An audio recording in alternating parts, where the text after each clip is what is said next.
오늘 주신 주의 말씀을 함께 보시겠습니다. 요한복음 8장 31절에서 32절의 말씀이 됩니다. 오늘 본문의 말씀을 우리 다 함께 한 목소리로 합독하면 좋겠습니다. 자, 같이 봅니다. 시작.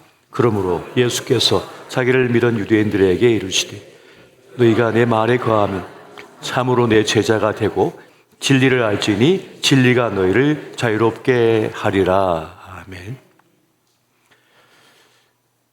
진리를 품고 있는 교회란 제목으로 함께 말씀의 은혜를 나누고자 합니다.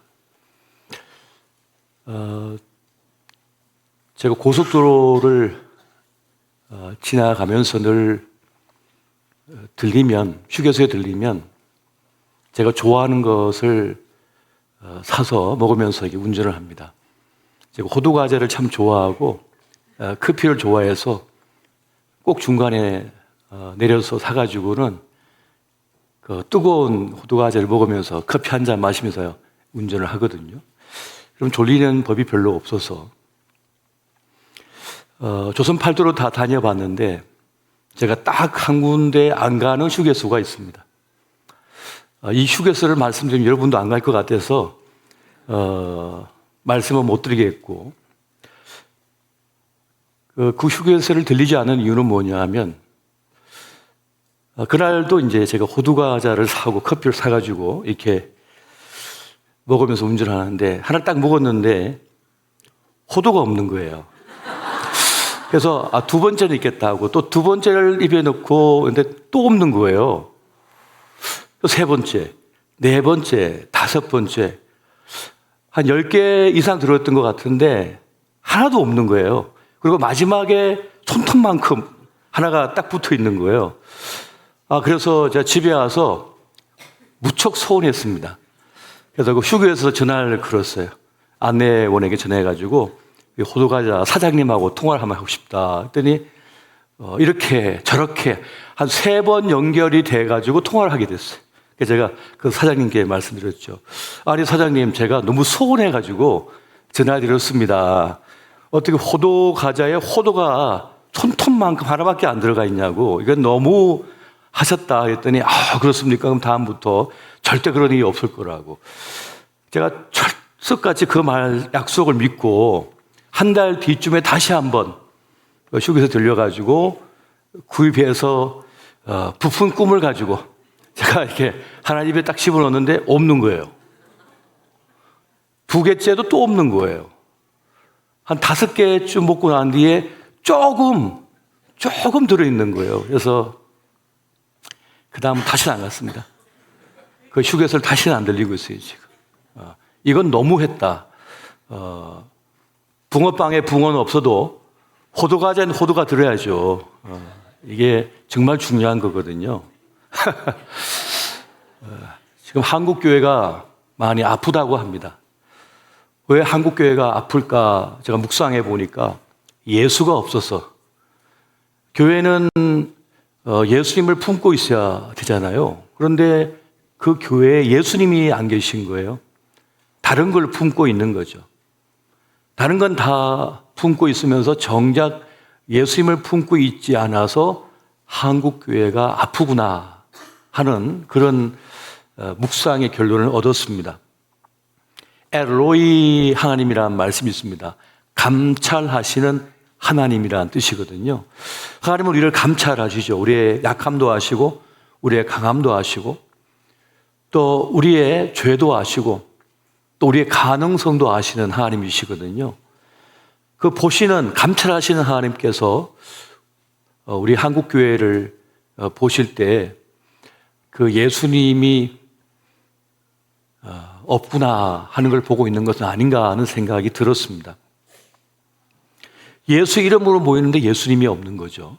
예수 이름으로 예배 드리는데 그 예배에 예수님이 없는 겁니다. 예수 이름으로 기도하는데 정작 그 기도에는 예수님이 없는 거죠. 예수 이름으로 봉사하는데, 충성하는데 정작 예수가 없고 다른 게 있는 거죠. 주님께서 영광 받으셔야 되는데 내가 영광 받으려고 하는 그러한 모습들 속에서 예수님이 없는 겁니다. 그래서 오늘 말씀의 핵심은 바로 예수로 충만해야 한다입니다. 한번 따라해 보십시오. 오직 예수로 충만해야 한다.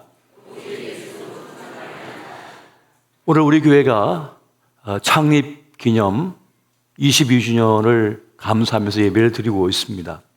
오직 예수로 충만한 교회가 되는 것, 이것이 우리 교회가 지금 깊이 생각해야 될 과제가 아닌가 생각되어집니다. 여러분, 빌립보서 2장 5절 말씀 같이 한번 보겠습니다. 같이 봅니다. 시작. 너희 안에 이 마음을 품으라. 곧 그리스도 예수의 마음이니. 아멘. 예수님을 모시면, 예수로 충만하면 자연스럽게 예수님의 삶을 따라가게 될 수밖에 없는 거겠지요. 자, 빌립보서 2장 11절 말씀은 이것이 어떤 건지 알려주고 있습니다. 같이 한번 보겠습니다. 시작. 모든 입으로 예수 그리스도를 주라 시인하여 하나님 아버지께 영광을 돌리게 하셨느니라. 아멘.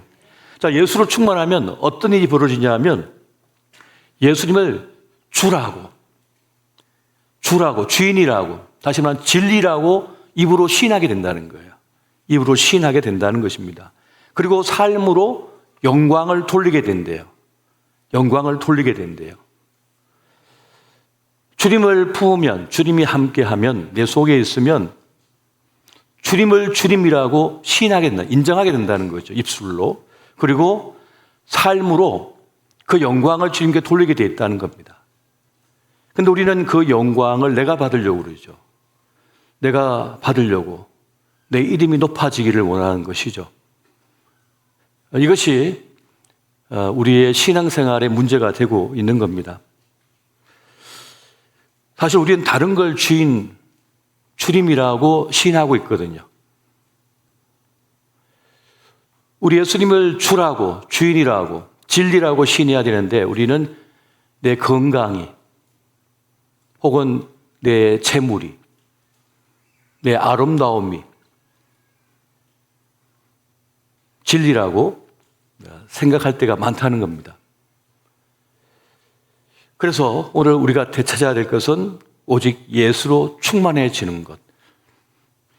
내일부터 진행되어지는 이 부흥성회를 통해서도 우리가 되찾아야 될 게 뭐냐면 다시 예수로 충만해지는 그 신앙의 모습을 되찾는 것이 중요한 것입니다. 주님을 품어야 되는 거죠. 그런데 다른 걸 자꾸만 우리가 갈망하고 품을 때가 많다는 겁니다. 그것이 진리처럼 여겨지기 때문에 그것이 우리 속에 가득 차 있다는 것입니다.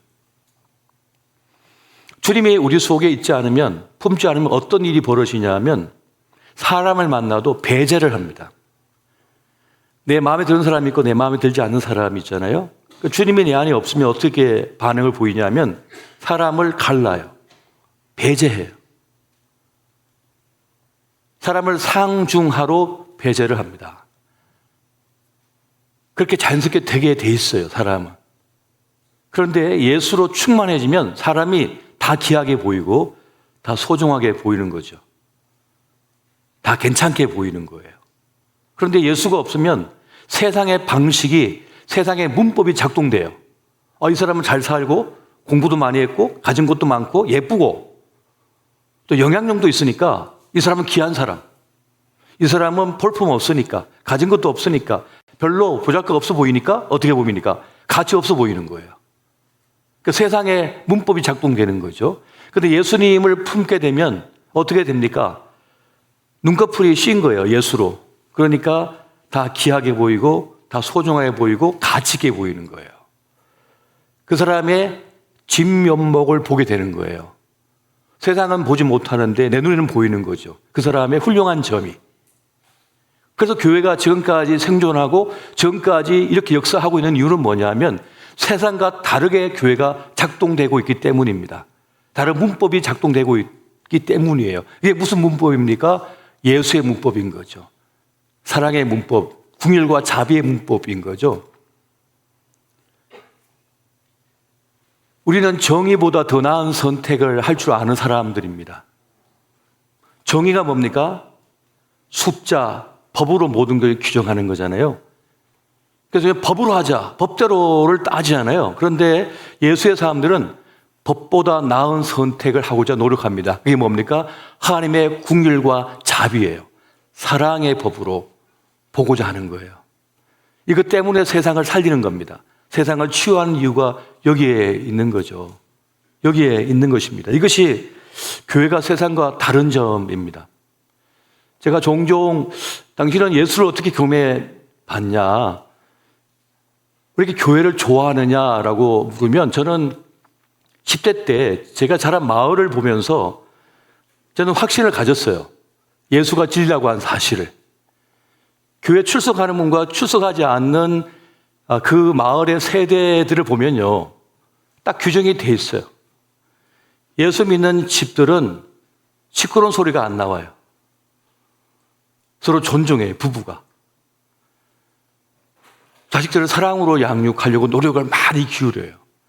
그런데 예수가 없는 집안은요, 늘 싸우는 소리가 났어요. 누가 쓰러지고 병원에 실려가고 저녁마다 난리가 났습니다. 누구 쫓겨나가기도 하고 말이죠. 가정에 문제가 발생하기도 하고 말이죠. 그런데 예수 믿는 가정들은 늘 땅을 사고요, 늘 좋은 소리만 왔다 갔다 하는 거예요. 그래서 제가 10대 때 딱 보고는 교회가 진리네, 교회가 답이네라고 하는 생각을 가졌어요. 그래서 저는 전도자가 저를 복음을 전할 때 그냥 저 믿겠습니다 하고 그냥 교회에 들어가 버렸어요. 그 모습이 너무 좋아서. 예수가 있는 가정, 예수가 있는 사람은 세상과 다른 문법으로 살려고 하는 모습을 제가 봤습니다. 그래서 교회가 진리인데 왜 교회가 진리가 되느냐? 바로 주님을 모시고 있기 때문에, 그 말씀을 붙들고 살고 있기 때문이구나 하는 것을 제가 경험했습니다. 그래서 사람들이 교회를 폄하하고 교회를 함욕해도 저한테는 안 통해요. 교회가 얼마나 좋은 곳인데요, 얼마나 가치로운 곳인데요, 저의 가능성을 알고 저를 위해 정성을 쏟아준 곳이 교회거든요. 얼마나 귀한지 몰라요. 제가 종종 말씀드리잖아요. 그 여름날에 그 미리네 슈퍼라고 한 큰 슈퍼가 있는데 그 앞을 지나갈 때마다 우리 교회 고등부 우리 부장 집사님이 꼭 뭐 하시냐면, 현서가 이리 와라, 이리 와라. 현서가 이리 와라. 왜요? 하면 아이스크림 먹어라. 그 한여름날에 그 더운데 그때 용돈도 없어가지고 아이스크림 하나 사 먹을 수 없는 상황이었는데 꼭 하나씩 주는 거예요. 그러니까 친구들이 친척이냐? 이모부냐? 이렇게 묻는데, 아니, 우리 교회 집사님이셔. 그런 호의를 저에게 베풀어 늘 주셨거든요. 얼마나 좋았는지 모릅니다. 얼마나 감사한지 몰라요. 지금 생각해도. 여러분, 예수를 품고 있으면 억울함이 없습니다. 주의 일을 해도 억울함이 없습니다. 서운함이 없어요.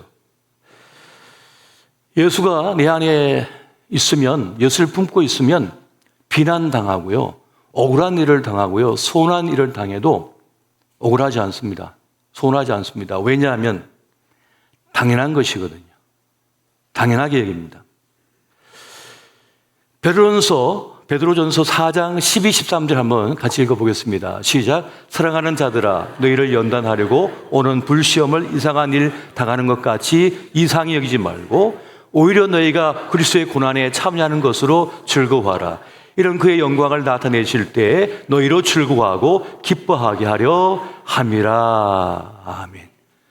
복음을 위하여 내가 억울한 일을 당하고 서운한 일을 당하고 손해보는 거, 불편한 거, 그걸 당연하게 여긴다는 거예요. 그 불시험을 당하는 것이 당연하다고 여긴다는 것입니다. 도리어 기쁨으로 여기고 영광으로 여겨버립니다. 왜냐? 그건 하나님께서 허락하신 연단이거든요. 그 불시험은 하나님께서 허락하신 연단이에요. 하나님께서 허락하신 서운함이에요. 하나님께서 허락하신 시험이에요. 하나님께서 허락하신 억울함이에요. 불편한 것입니다. 이걸 당연하게 여기고 기뻐한다는 거죠. 그리스도의 고난에 참여한다는 말은 무슨 뜻입니까? 진짜라는 겁니다. 진짜 사명자라는 뜻이에요. 진짜 일꾼이기 때문에 그런 일을 당하는 거예요. 그런 일을 만나는 거예요. 주애를 전혀 신경 안 쓰고 그 일에 뛰어들지 않았다면 그런 일을 당할 리가 없거든요. 그런 갈등을 빚을 일이 없거든요. 내가 주님의 일을 하려다 보니까 갈등이 생긴 거예요. 그 때문에 마음이 상하는 거예요.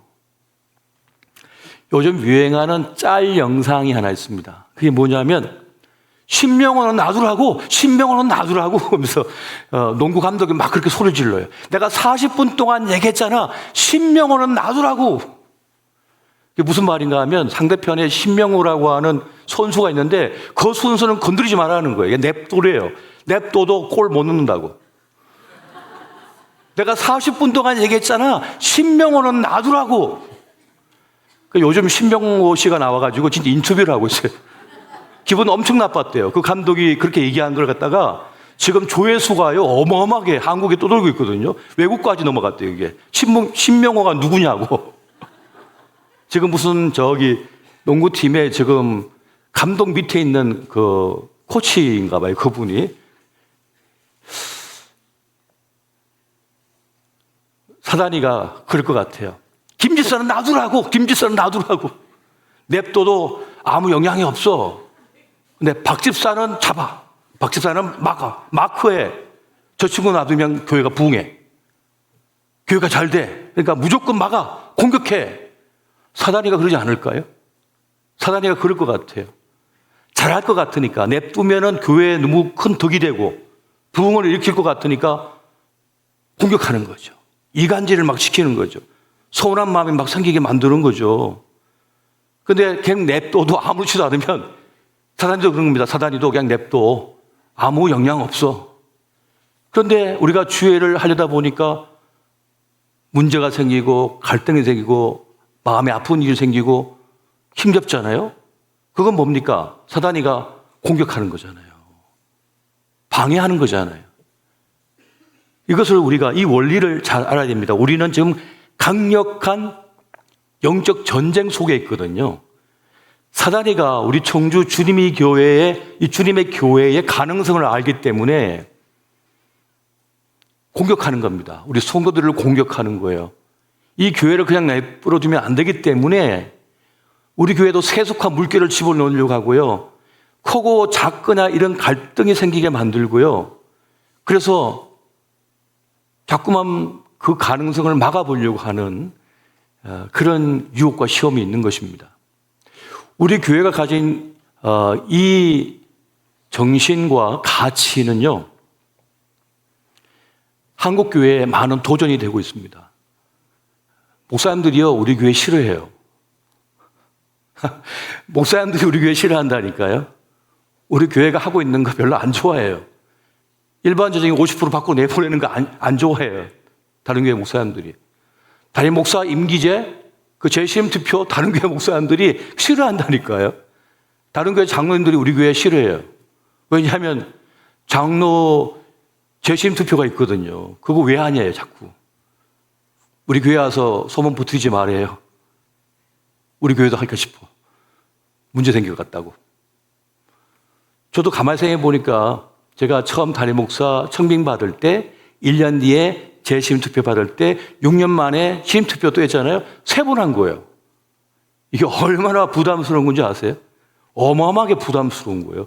이런 힘겨운 일을 왜 사서 할까? 고생을 왜 사서 할까? 하는 마음이 자꾸만 생길 때가 있어요. 사단이가 흔드는 거죠. 왜 그런 거 만들어갖고 고생하냐고. 그런데 우리가 건강한 교회를, 바른 교회를, 주의 뜻을 붙드는 예수를 품은 교회가 되고자 하기 때문에 그 힘겨운 길을 가고 있지 않습니까? 참 어려운 길인데 그 길을 가고 있는 거예요. 근데 사단이가 자꾸만 유혹하고 시험하고 흔드는 거죠. 왜 이렇게 힘들게 가려고 그래? 힘들게 살려고 그래? 대충 해도 되는 것을 하면서 사단이가 시험하는 거죠. 여러분, 미국의 한 교회, 실제 미국 교회 역사 스토리에 나오는 건데 잘 아실 겁니다. 이 교회 앞 강단에 카펫을 빨간색 하느냐 파란색 하느냐 가지고 싸움이 났었잖아요. 이걸 색깔을 우리 남으니까 상관없지만은 빨간색 하든지 파란색 하든지 이게 무슨 문제예요? 하늘은 빨간색하고 그다음에 파란색 하면 되죠. 그런데 그것 때문에 교회 안에서 갈등이 생겨서 교회가 두 개로 분리됐다니까요. 그러면 싹둑 잘라서 분리됐으니까 아무 상관없지 않냐 싶지만 그렇지 않죠. 그 갈등 속에서 수많은 사람들이 믿음을 잃어버렸거든요. 실망했거든요. 그래서 교회를 떠나버리잖아요. 근데 그 일이 왜 일어났는가? 왜 일어났을까요? 예수를 품지 못하고 다른 걸 품었으니까요. 다른 것에 마음을 뺏겨버렸기 때문에 그렇습니다. 그럼 해결책은 뭘까요? 다시 예수님을 품어야 되는 거예요. 다시 주님을 내 삶의 중심에 모셔드려야 되는 거죠. 실수했어도, 실패했어도, 넘어졌어도, 시험에 들었어도 다시 예수를 품으면, 예수님으로 충만해지면 괜찮은 거예요. 그 말씀이지 않습니까? 그 유명한 말씀. 나에게 금과 은은 없지만은 예수의 이름으로 명하노니 일어나 걸을지어다 라고 선포했거든요. 예수의 이름으로. 그가 가진 것은 예수밖에 없다는 거죠. 그러니까 교회는 예수밖에 가진 것이 없어야 되는 것입니다. 그러면 예수로 충만하면 고난도 유익이 되는 역사가 일어나게 된 겁니다. 우리에게 닥친 악이라도 소원으로 바꾸어지는 역사를 경험하게 되는 것이죠. 여러분, 소나무의 역설이란 말이 있습니다. 소나무가요, 토양이 너무 좋으면 잘 자라지도 못하고 힘이 없대요. 병충해 잘 걸린대요. 그런데 저 산에, 고산지대에 혹은 해변가에 있는 여러분 병풍, 그 박립나무로 세운 나무이 소나무 아닙니까? 그것이 그렇게 강하다는 거예요. 척박한 땅에 자라고 있는 심겨진 소나무는 강하대요. 그런데 아파트에 심겨진 건 어떻습니까? 다 옆에서 기둥을 갖다 박아가지고 지금 어떡합니까? 보조해가지고 지탱하고 있잖아요. 근데 혼자 못 쓰니까 바람 조금만 불어도 넘어가 버리니까. 그런데 여러분 저 산꼭대기나 아니면 해변가에 있는 나무들 보셨습니까? 그게 자라고 있는 소나무요. 얼마나 뿌리가 깊이 탄탄하게 박혔는지 아무리 밀어도 안 넘어가요. 왜? 척박한 땅에 자라는 소나무는 강하다는 것입니다. 그래서 주님께서 우리에게 때로는 고난을 허락하십니다. 더 견고하고 더 단단하고 더 품이 넓은 그러한 하나님의 사람들을 만들어 가기 위하여 주님께서는 불시험을, 고난을 우리에게 허락하신다는 그 말씀하고 있는 것입니다. 그렇게 주님께서는 우리를 진리로 연담하기를 기뻐하십니다. 그래야만 하나님의 시간에, 하나님의 방식으로 제대로 쓰임받을 수 있기 때문에 그러한 것입니다. 그래서 예수로 충만해지기 위한 과정으로서의 연단, 불시험이 우리에게 있다고 하는 사실 여러분 믿으시기 바랍니다. 그 예수님을 내 삶의 진리로, 진짜 예수님을 진리로 그 가슴에 품고 살아가게 하시기 위하여 주님은 우리에게 불시험을, 연단을 허락하신다는 사실입니다. 그래서 주님을 믿는 우리는 어떤 어려움, 어떤 시험, 어떤 갈등, 어떤 실패, 어떤 비난을 당한다 할지라도 주님께서 나를 더 단련시키고 정말 주님을 모신 사람으로 세우기 위하여 이 과정을 겪게 하시는구나 하는 그런 확신을 가지고 나아갈 필요가 있습니다. 왜 하나님은 아브라함을 왜 굳이 몇 번씩이나 자기 아내를 누이라고 속이면서 사는 것을 허용하셨을까요? 애굽에서 한 번, 또 해변 왕국인 아비멜렉의 그 왕국에서도 그랬잖아요. 그런 과정을 왜 겪게 하시죠? 아예 겪지 않도록 하시지. 그 과정 속에서 그의 믿음이 단련되고 있었습니다. 나중에 어떻게 됐나요? 자기의 독자인 이삭을 바치는 자리까지 나가게 됐잖아요. 근데 그때는 어떻게 합니까? 바치지 않아요. 그의 믿음을 연단시키셨던 거예요. 그래서 믿음의 아버지가 되게 하시는 그 과정을 거치게 했다는 것입니다.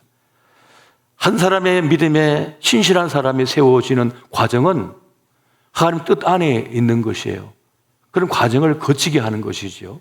저도 제 삶을 돌아보게 되면 처음 예수님을 영접한 그때 10대 때부터 지금까지의 과정을 보면 수많은 연단의 시간이 있었어요. 그리고 와서 지금 자리까지 왔는데 지금도 연단이 있죠. 그런데 그때마다 그 시마다 그 시기마다 하시는 그 뜻이 있는 것입니다. 그래야만 그 너머를 할 수 있기 때문에 주님은 우리를 그렇게 연단의 길로 인도하신다는 것입니다. 그 연단의 최종적 목적지는 뭡니까? 예수로 충만한 진정한 하나님 사람이 되게 하기를 위하여입니다. 그리고 우리 주님의 교회도 마찬가지입니다.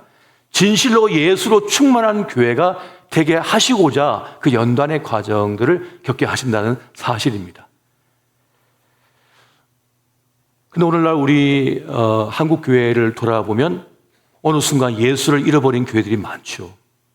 어느 순간 엉뚱한 싸움을 하는 교회들을 만날 때가 있지요. 그 교회 안에서 서로 다툼을 하며 갈등을 빚으면서 신문에 방송에 막 나오지요. 서로 자기가 옳다고 하면서 예수 이름으로 막 싸워요. 마귀들과 싸울 줄 알면서 서로 막 그래요. 얼마 전까지 함께했던 신앙인들이, 성도들이 서로 싸우고 있는 거예요. 도대체 마귀가 어디 있습니까, 거기서? 마귀는 저쪽에 있는데 자기들끼리 서로 마귀들과 싸울 줄 알면서 부딪히고 있는 거예요. 진짜 예수로 충만하면 그 칼을 들고 있겠습니까? 칼을 다 내려놓지요. 그 앞에서 엎드리죠. 통곡하며 울겠죠. 주의 몸된 교회에서 우리가 이렇게 큰 소리가 나고 하나님의 찬송 소리가 높아져야 되는데 말씀이 강력하게 선포되어야 할 그 성전 안에서 서로 멱살 잡고 경찰 부르고 그렇게 싸우고 있잖아요. 그게 가능한 겁니까? 예수로 충만하다면? 총칼을 다 내려놓고 그 앞에 엎드려야죠. 그리고 그 갈등의 중심에 있는 그분들은 정말 하나님 앞에 다 모든 거 내려놓고 하나님께 처분을 맡겨야죠. 그런데 자신이 하나님이 돼가지고 모든 걸 판결하려고 하는 그러한 모습 보면서 정말 눈물이 날 정도로 마음이 아팠습니다. 두 번째, 진리를 품고 있는 교회는 어떠한 거냐 하면 사랑하기를 멈추지 않는 모습을 가진다는 것입니다. 한번 따라해 보십시오. 사랑하기를 멈추지 말아야 한다. 우리가 살다 보면 사랑이 되지 않을 때가 있죠. 용납이 안 될 때가 있죠. 그래서 사랑하기를 포기하고 용서하기를 포기하고 정죄하고 비난하고 공격합니다. 끊임없이 내가 옳다고 계속해서 공격하는 거예요. 그런데 진짜 교회의 모습, 예수를 품고 있는 사람, 교회는 사랑하기를 포기하지 않고 용서하기를 포기하지 않습니다. 자비를 베푸는 것을 포기하지 않고 끊임없이 용서해주고 사랑해주고 기회해주고 자비를 베풀려고 합니다. 그래서 종말의 모습, 세상의 모습과 다른 모습을 보이는 거예요. 디모데후서 3장 1절부터 4절은 말세가 이렇다라고 말씀합니다. 같이 한번 보겠습니다. 시작. 너는 이것을 알라. 말세에 고통하는 때가 이르러 사람들이 자기를 사랑하며 돈을 사랑하며 자랑하며 교만하며 비방하며 부모를 거역하며 감사하지 아니하며 거룩하지 아니하며 부정하며 원통함을 풀지 아니하며 모함하며 절제하지 못하며 사나우며 선한 것을 좋아하지 아니하며 배신하며 조급하며 자만하며 쾌락을 사랑하기를 하나님을 사랑한 것보다 더하며. 이게 말세의 세상의 모습입니다. 그런데 교회가, 성도가 이 모습을 가질 때가 있습니다. 세상이 정오와 분노로 가득 차 있는데 크리스천들도, 교회도 그런 모습을 따라가려고 한다는 거예요. 원통함을 안 풀려고 그러는데요. 나 계속 미워할 거야. 나 미워하는 거 좋아. 나 누군가 정죄하는 거 너무 행복해. 누군가 비난하는 거 너무 행복해. 기뻐. 세상은 희열을 느끼거든요. 누군가를 공격하는 걸로 희열을 느껴요. 한 번은 저희 은사 되시는 교수님, 미국에 있는 예레미야 킴 교수님이 저한테 한번 그 얘기 하시더라고요. 미국은요, 영화 보시면 알겠지만 사람 죽이는데 열광하고 있습니다. 한번 헐리우드 영화 보십시오. 사람 죽이는데 열광을 해요. 그러니까 그 영화를 본 사람들이 진짜 실제 총을 들고 쏘고 싶어 해요. 왜? 영화에서는 너무 희열이에요. 스트레스가 다 해소되거든요. 그러니까 진짜로 쏘고 싶은 거예요. 그럼 희열을 느끼고 싶었어. 근데 제 아내가 미국 알렌몰에서 진짜 제 아내와 제 앞에서 그냥 무차별로 난사를 했거든요. 그 총알을 피해서 저희가 살았어요. 그 저희 아내가 요즘 저한테 난 미국 다시 안 가 그러지. 자기는 미국 다시 안 가는데. 며칠 전에도 저한테 얘기, 한번 갈까 그랬더니 안 간대. 너무 끔찍해가지고. 영화에서나 봤던 그 상황을 겪어보면 너무나 참혹하거든요. 무서운 거예요. 마치 그것처럼 세상의 사람들은 증오하고 미워하는 것에서 희열을 느껴요. 그렇게 몰아가고 있어요, 사단이가. 그런데 하나님의 사람들은 다른 문법으로 사는 거죠. 예수를 모시고 있는 사람은 누군가를 비난하고 정죄하고 비판하는 것을 조심스러워하고 무서워합니다. 왜 그럴까요? 왜 그럴까요? 남이라고 생각하지 않기 때문에. 느헤미야가 어느 날 소식을 듣습니다. 지금 예루살렘 성이 불타고 해파되고 예루살렘 성문이 지금 불에 타버렸다. 그 얘기를 듣는 순간 이역말리 안전한 곳에 있던 느헤미야는 통곡을 하며 웁니다. 하나님이시여, 우리 조상들의 죄와 우리 아비의 죄 때문에 이러한 참혹한 일을 우리가 만나고 있습니다 하면서 통곡하며 기도해요. 수일을, 며칠 동안을. 자기하고 무슨 상관이 있길래. 자기 아버지 때 이미 자기는 포로로 끌려와가지고 새로운 삶을 살고 있었거든요. 근데 왜 아파합니까? 남이라고 여기지 않기 때문에. 우리 일이라고 여기기 때문에. 나의 일이라고 여기기 때문에 느헤미야는 그 예루살렘이 무너진 것에 대하여 통곡하며 울고 있었던 것입니다. 나와 내 아버지 집이 죄로 인하여 하나님 아버지께 범죄하여 이런 일이 발생했다고 하는 그런 회개기도를 그거 하고 있습니다. 그러한 마음을 가진 느헤미야를 하나님께서는 귀하게 쓰셔서 그를 통하여 성벽을 재건한 역사를 이루고 있는 것을 보게 됩니다.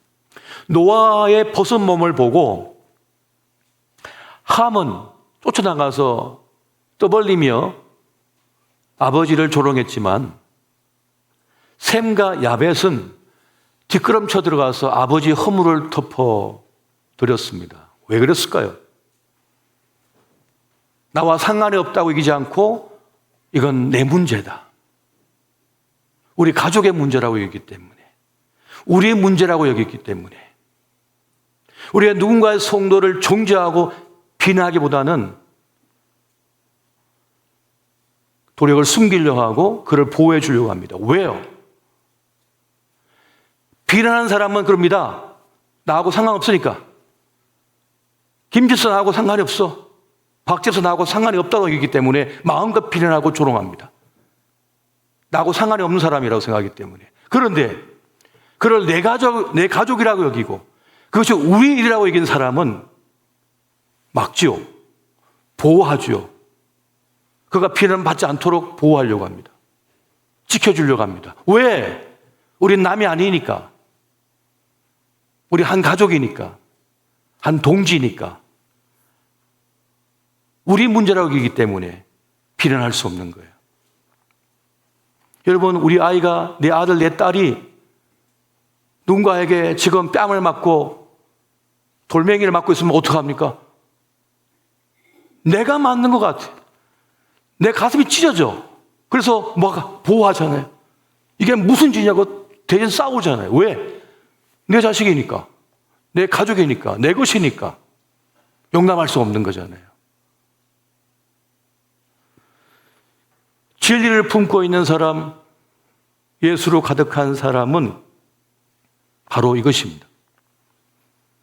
남이라고 여기지 않는 거예요. 내 일이라고 여기지기 때문에 그렇습니다. 매우 중요한 겁니다. 매우 중요한 겁니다. 오늘 교회가 잃어버린 게 바로 이것이에요. 우리 교회뿐만 아니라 다른 옆에 있는 교회들, 세상으로부터 교회가 모욕당하고 손가락질을 당할 때 여러분 속 시원하십니까? 저는 그렇지 않아요. 마음이 쓰려요. 왜 하나님의 교회가, 몸된 교회가 이런 비난을 받아야 되지? 이런 모욕을 당해야 되지? 화가 치밀어 오르고 마음이 답답하고 마음이 울적해집니다. 왜요?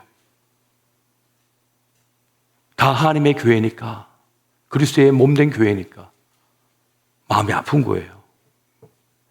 오늘 우리가 잃어버린 것이 바로 이것입니다. 이것을 우리가 잃어버린 거예요. 이거 되찾아야 되는 거예요. 되찾아야 되는 것입니다. 교회는 세상과 같아져서는 안 됩니다. 다른 문법으로 작동되어져야 하는 것이죠. 우리 교회는 참 많은 교회를 돕고 있습니다. 많은 어려운 교회를 지금 지원하고 있습니다. 많은 선교사님들을 지원하고 있습니다. 한 번은 매년 연말 되면 이제 그 조정을 이렇게 해요. 계속 지원할 건가 말 건가라고 하는. 그럼 이제 다 저희 교단과 연결된 교회니까 우리가 다 알고 있잖아요. 그러면 어떤 교회나 어떤 선교사님들은 늘 고맙다, 감사라는 카톡도 보내주시고 또 응답도 해주시고 그래요. 그런데 어떤 분들은 고맙다는 말을 10년 지나도 한마디도 안 하는 분들도 계셔요. 그리고 왜 더 안 해주냐고 도리어 따지는 일도 있어요. 그래서 제가 한 번은 목사님과 상의하면서 그랬습니다. 목사님, 이런 교회를 계속 지원해야 될까요? 했더니 우리가 할 수 있으니까 지원해 줘야죠. 그러시는 거예요. 꼭 감사하다고 말을 드려야만 지원해 주시는 게 아니라 어려우니까, 힘겨우니까 도울 수 있는 우리가 도와야지요. 제가 또 하나를 배웠습니다. 그런 거구나. 그런 거구나. 주님의 자비, 주님의 긍휼, 주님의 용서, 주님의 사랑의 크기는 그런 거구나. 그가 깨닫든 깨닫지 못하든 부족함이 보이니까 채워줘야겠고 지켜줘야겠고 보살펴 줘야겠구나. 그가 인지하든 인지하지 못하든. 애가 학교 간다고 막 쫓아나가는데 엄마가 막 챙겨주니까 엄마 됐어 필요 없어 근데 엄마는 기어이 주머니에다 뭘 집어넣고 가방에다 뭘 집어넣고 막 그러죠. 그 학교 가서 이제 가방 딱 열어서 보니까 필요 없다고 했던 그것이 다 필요한 거예요. 보니까 그 물통도 필요했던 거고요, 그 손수건도 필요했던 거고요, 그 물티슈도 필요했던 거고요, 다 필요했던 거예요. 자기는 몰라서 그게 필요한지. 근데 엄마는 알았던 거죠. 마치 그것처럼 말이죠. 우리가 주님을 품고 있으면 지배하는 것을 포기하게 됩니다. 지배하기를 포기하고 섬기는 것을 더 좋아하게 됩니다.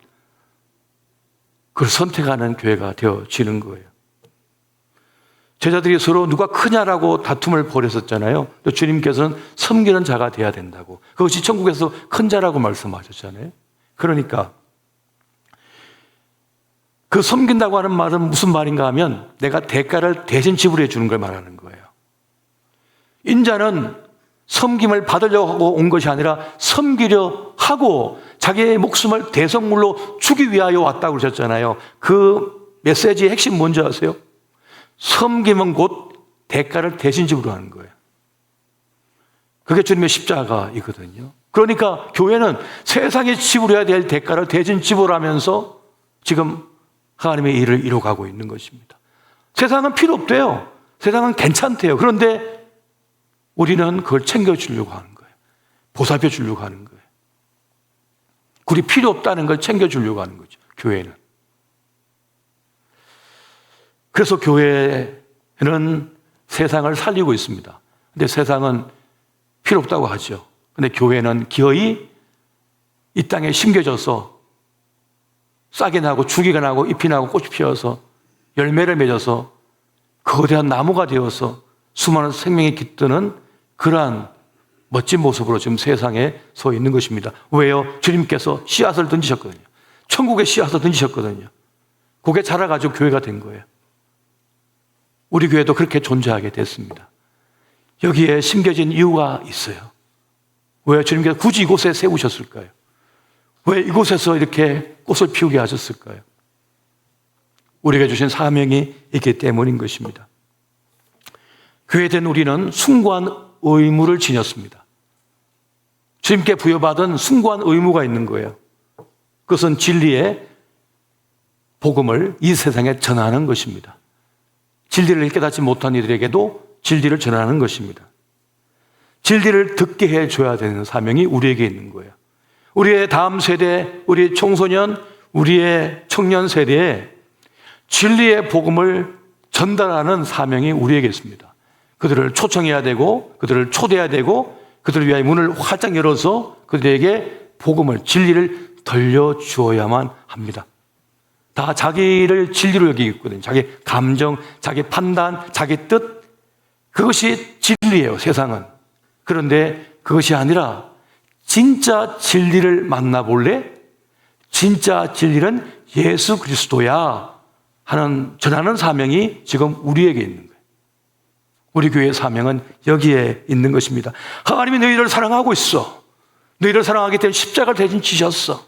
그분이 진리야라고 하는 것을 들려줄 사명이 우리에게 있는 겁니다. 자기 자신을 진리로 여기는 수많은 이들은 세상을 살면서 실패를 경험합니다. 자기 뜻대로 다 선택하고 살아봤는데 아픔이에요. 그렇게 열심히 살아봤는데 절망이에요. 그렇게 열심히 살아봤는데 어둠 속에 갇혀버렸어요. 그들 앞에 참된 진리인 예수 그리스도를 만나봐. 예수 그리스도가 진리야라고 전하는 일이 누굽니까? 교회입니다. 우리는 교회를 왔다 갔다 출석하는 사람들이 아닙니다. 우리가 교회가 돼야 돼요. 우리 한 사람 한 사람이 다 교회입니다. 우리를 만난 사람이 주님을 만나는 거예요. 그래서 여러분, 오늘 우리는 세상에 변화를 가져오는, 죽음이 아니라 생명으로 변화를 가져오는 그런 사명을 지었습니다. 진리가 왜 진리일까요? 진리는요, 진짜거든요. 진리는 진짜거든요. 그래서 역사가 일어납니다. 역사가 일어납니다. 여러분, 혈압을 조절 못하신 분 고혈압 약을 드시면 혈압이 안정되죠? 왜 그렇습니까? 약이니까요. 진짜니까요. 그것처럼 이 세상에 생명을 가져다 주는 진리이신 예수 그리스도가 주어졌습니다. 그 진리를 이제 먹는 자들, 받아들이는 이들은 어떻습니까? 삶의 변화가, 치유가, 역사가 일어나게 되는 거죠. 그 진리 대신 예수님을 전하는 사명이 지금 우리에게 있고 우리 교회에게 있는 것입니다. 그러면 여러분, 이 부르심 앞에 헌신하시기 바랍니다. 교회인 것을 여러분 자랑스럽게 여기고 거기를 뚜벅뚜벅 걸어가시기 바랍니다. 사단이가 와가지고 막 흔들죠. 막 흔듭니다. 못하게. 거기를 가지 못하게 막 흔듭니다. 기분 나쁘잖아. 기분 상했잖아. 인정받지 못하잖아. 사랑받지 못하잖아. 네가 무슨 소용이 있을까 하면서 끊임없이 사단이가 와서 참소하는 거죠. 그러면 맞아. 나 기분 나빠졌어. 나 이거 하기 싫어. 나 그냥 자유인으로 살 거야. 그래서 사단이가 그럽니다. 오케이. 오늘 2명 날렸네. 오케이. 오늘 청주 땅에 10명 날렸네. 오케이. 오늘 서울에서 500명 날렸네. 성공. 이러고 있다니까요. 사단이가. 사단이가 어떻게 흔들든 상관이 없이 어떤 일을 만나든지 진리를 향한 그 길을 멈추지 말고 뚜벅뚜벅 걸어간 그는 그 끝에서 하나님의 영광을 보게 됩니다. 하나님의 영광을 보게 되는 것입니다. 오늘 저와 여러분이 그렇게 주의 부르심 앞에 충성스럽게 달려나가 그 영광을, 그 진리의 영광을 맛보시기를 예수 이름으로 축원드립니다.